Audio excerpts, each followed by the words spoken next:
Hello, let's take a look at example 3 where we're looking at the integral of the function x to the third minus 2x dx. And we're going from -2 to 1.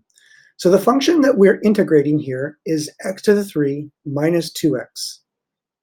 Notice there's no parentheses around that expression. This dx, remember, has to stay there. So everything else in the integral has to be the function that we're integrating. This is what the picture looks like. So you can see we're going from -2 on the left over to 1. So we have some negative area on both sides of the graph, and then we have some positive area here in the middle. When we go to take the derivative, notice that we have two pieces that both look like x to the power of n. So we have x to the power of 3, and we have 2 times x to the power of 1. So both of these terms can be integrated by finding the antiderivative of each one using the power rule. Remember, the power rule told us that the integral of x to the n, the antiderivative, was x to the n plus 1 power divided by that new n plus 1 power. So if I just look at the first term of this function and apply the rule here, increasing the power from 3 to 4 gives me x to the 4, and then I have to divide by that new power of 4. Over here for -2x, this negative sign stays right here, and then I have to take x and raise it to the power of 2.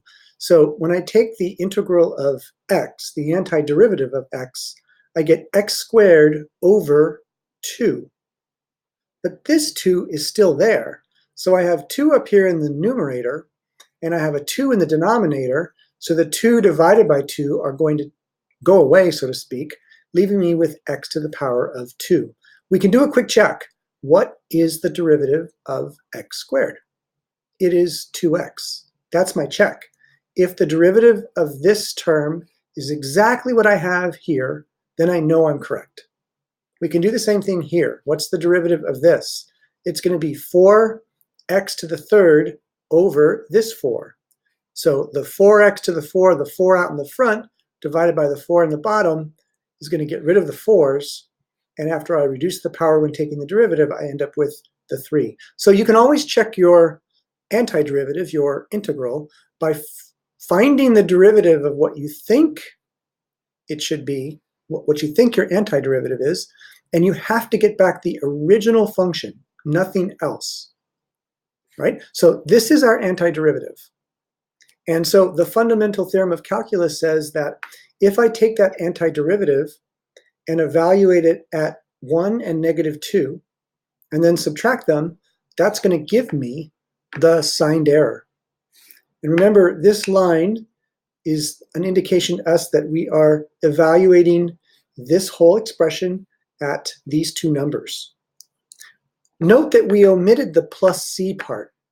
From the previous video, we saw that if we add c when we evaluate at 1, and then we add c again when we evaluate at -2, the fact that we subtract those two things means that the c is going to get subtracted away. So we don't really need it anymore. We did it once, but moving forward, when we take a derivative, or excuse me, an integral, we can omit the plus c when we do the evaluation here.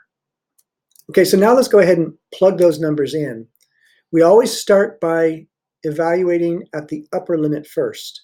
So I'm going to put 1 in first. So 1 to the 4th goes in here, divided by 4, minus x squared, which is 1 squared in this case, because we're putting 1 in.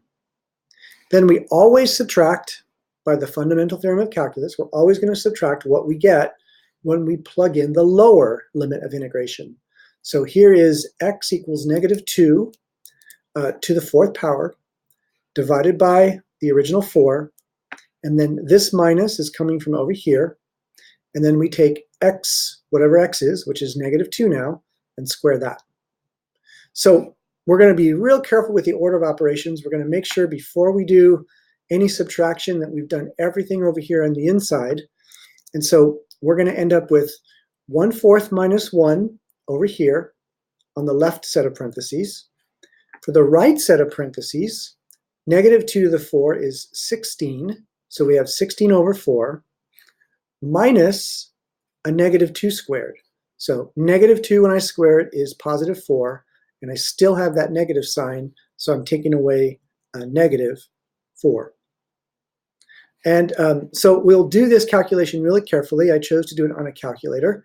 And when you do that, we get negative 0.75. Now remember, the integral tells us the signed area. And so if the area is negative, what does that mean? If we go back and look at the graph, we can see here that we have some positive area and some negative area.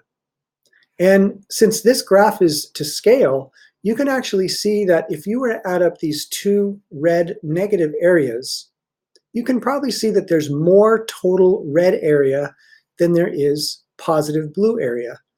So because the negative area is greater in magnitude, the final signed area that the integral gives us is also going to be negative.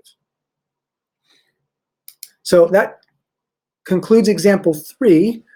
In the next video, we'll move on to the next one.